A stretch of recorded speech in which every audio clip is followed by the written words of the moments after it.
რაც ხდება დღეს საქართველოში არის უაღრესად მნიშვნელოვანი. ალბათ პირველად რაც ჩვენი ქვეყანა არსებობს, ჩვენ გაგვიჩნდა მოქალაქეობრივი პასუხისმგებლობის განცდა.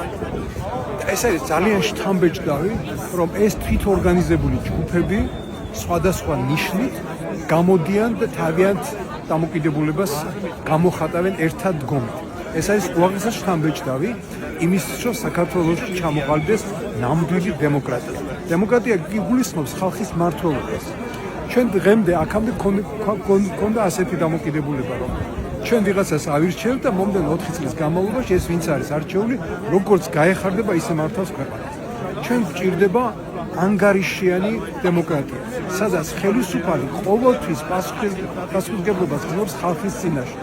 არა არჩევნებიდან არჩევნებამდე, არამედ ყველა მის ქმედებაში, ყველა მის გადაწყვეტილებაში. ის რაც ახლა ხდება საქართველოში